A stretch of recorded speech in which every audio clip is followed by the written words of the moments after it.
Hello. So we're looking at Kevin Can F Himself, Season 1, Episode 3, which is supposedly set in Worcester, Massachusetts, but as we have commented, pretty much nothing at all, not even filler scenes, are actually shot in Worcester, Massachusetts.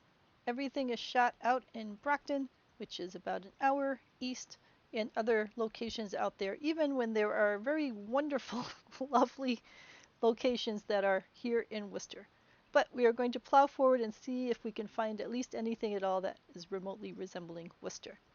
So the scene starts out 4 years ago. So we're 4 years in the past right now, and they have found a Kevin Hart banner from the Worcester Centrum.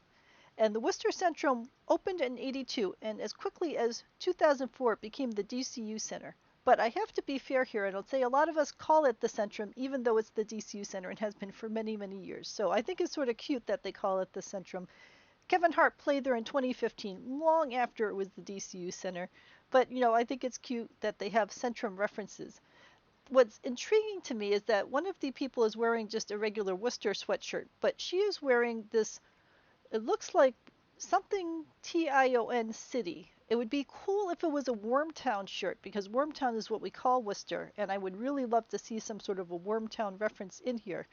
But it looks more like Farmshin, Carmshin, I'm not sure. This is the first thing that has had me stumped in this entire series. So if anyone knows what this Carmshirm function shirt is, please let me know. I would love to know where this came from. I'm assuming it's a local band that I just haven't heard of.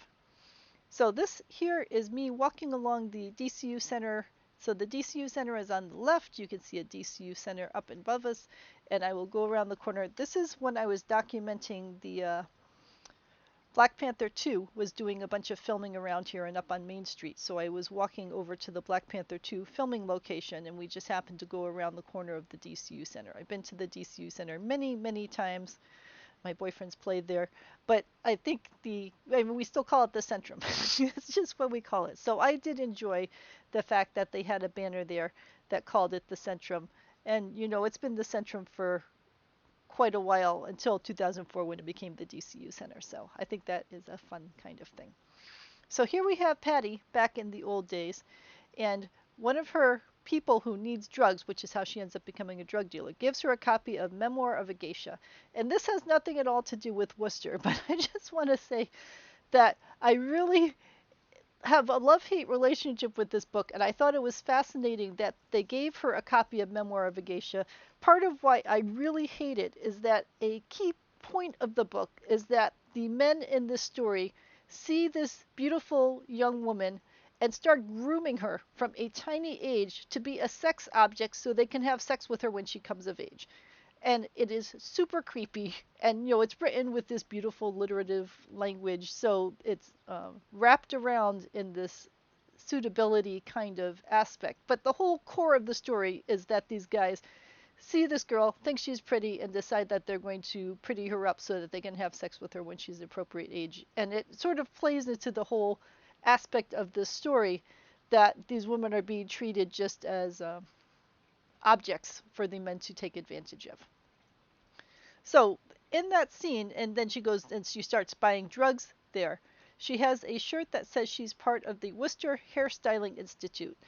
Up until now, I'm pretty sure, although, like I said, I can't find that other band shirt.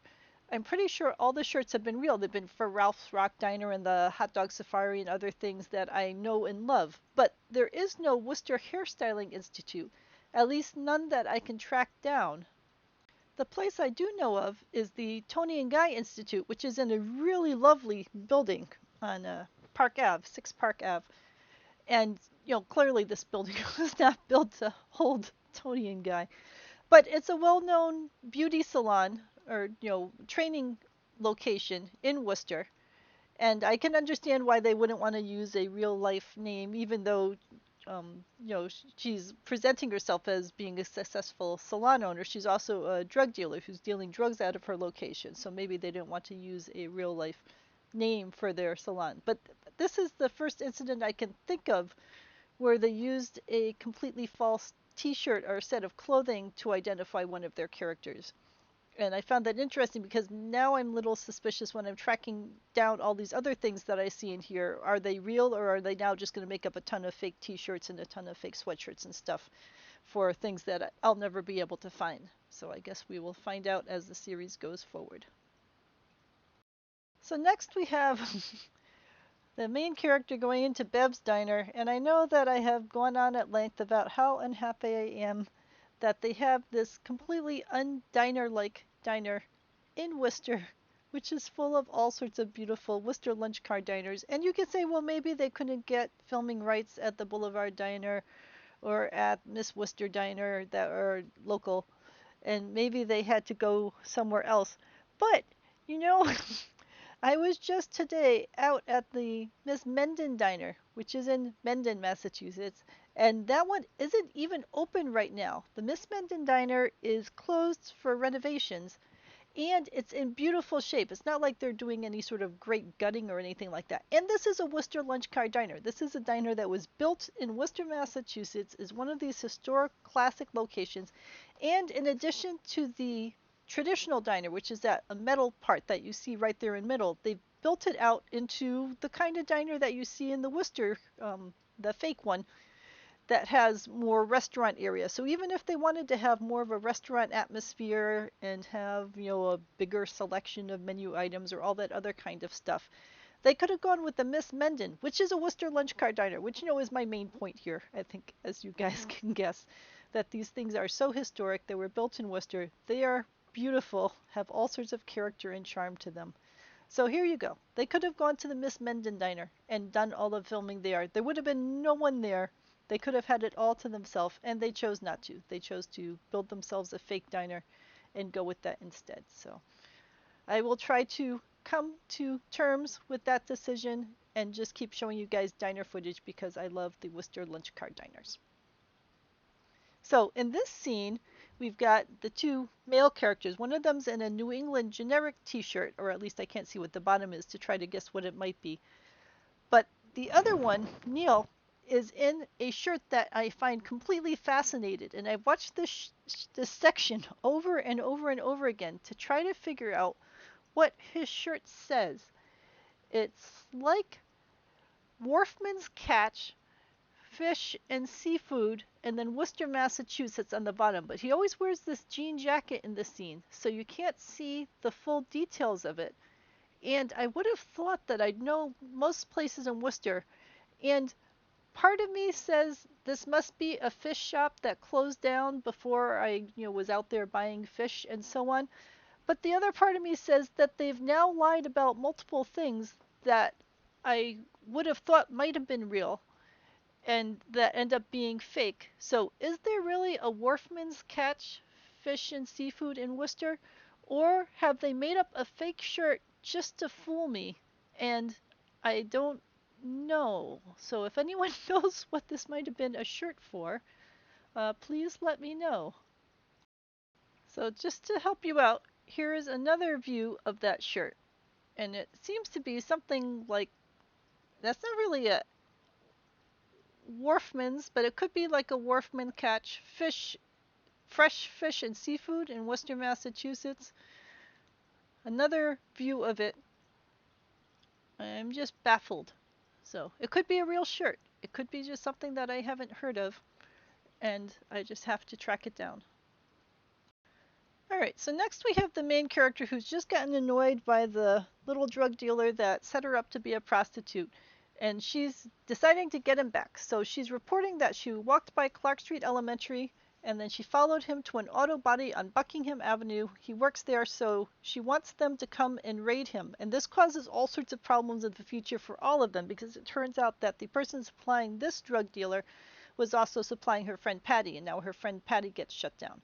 But in terms of our storyline, this is a school on Clark Street. So there is actually a school on Clark Street that she could have been referring to in that story. Now the problem is that this school in Clark Street is off far in a residential area. So in terms of it being around the corner from a auto body shop on Buckingham, so here's a map of Buckingham Street way down at the bottom of this image. And then there's Clark Street way at the top. So I don't think the police would have thought that their auto body shop down in Buckingham, which is a residential area, would have some sort of a threat to the students up in Clark Street. Now, I mean, if they're going to get a tip on a drug dealer, they're going to go track that down. And it turns out that the guy at Buckingham Street's auto body shop really was a drug dealer, and he quickly turned over where he was getting his drugs from. So all of that did happen. But in terms of the two of them being near to each other, they are not. So that is all right. So she then goes in to get a wash because she's going to be going and meeting up with her ex-boyfriend, and she's going to have his 8 year sober pin and all that kind of stuff. But I am still obsessed with t-shirts in this show. So in this scene, Patti is wearing a really interesting t-shirt, and I'm going to freeze it in a second for you. It's a Thrash Vector t-shirt. Now, Ralph's Diner, which I've talked about before, is a really cool diner, which is in Worcester, and it's not a typical diner. This diner is attached to a larger building, and it's part of the local college scene where a lot of the local bands go and play and get their first gigs and all that other kind of stuff. It's a wonderful location if you're into that kind of thing, I suppose I should say. It's not like a fine dining restaurant, but it's got great music, a great vibe. It's been featured in a number of movies. So I am very intrigued by the Thrash Vector shirt, but I can't find any reference to a Thrash Vector band. But this isn't the kind of thing that they would have just made up. I mean, they can make up Worcester hairdressing salons and other kinds of Worcester locations, but why would you make up something called Thrash Vector? So I have a feeling that this is a real local Worcester college band, and there are billions of them, so it's fine that I haven't heard of this thing. But who are they, and why is there no web reference to them anywhere? So now I am super curious. If you guys know who Thrash Vector is, please let me know. Maybe they were back in the days of 8-track tapes or cassette tapes or something, and that's why there's no web presence for them. But I am quite intrigued by this. We finally get some more shots of the Fioris Pharmacy, and it took me a while to try to track down where this is, because clearly this is not in Worcester, since nothing else is in Worcester. But it was a pretty iconic kind of building layout with the crenellations and so on, and I finally tracked it down. This is, of course, in Brockton. This is a camera shop, and you can see the edges on it, and then, the more distant scenery and everything else. So it's definitely shot at this camera shop, but it is shot in Brockton, which is a long, long way away from Worcester. And then the final thing is this Blarney Tom's Brew House, which is mentioned in here. I cannot find any reference anywhere to a Blarney Tom's Brew House, so I think this is another one of the fake t-shirts which they're putting in to throw people off the scent. And the only thing in Worcester that's related to Blarney's, which is very famous in Worcester, is the Blarney Stone. And it's odd that they would have brought this up, because the Blarney Stone was shut down because they used to overserve people quite enthusiastically. The key reason it finally shut down in the end is that they served a person 6 mixed drinks, plus 3 beers, plus 2 shots, plus a friend's drink, and he was stumbling when he left the bar, and then sadly he killed someone. So this is a bar that is not one that one would want to be referencing in any show related to Worcester, but maybe they didn't realize its history. Those are all the Worcester-related scenes and locations that I've been able to track down in watching this episode. The blog has the actual review of the episode, details, and all of that kind of stuff. The things that are not quite Worcester-related, but more related to the plot. So let me know if you have any questions about how this was not filmed in Worcester, the places that are referenced that seem to be in Worcester, and I will look forward to tracking down future episodes and seeing if anything is ever shot actually in Worcester. That would be a wonderful thing to see. So I look forward to your comments.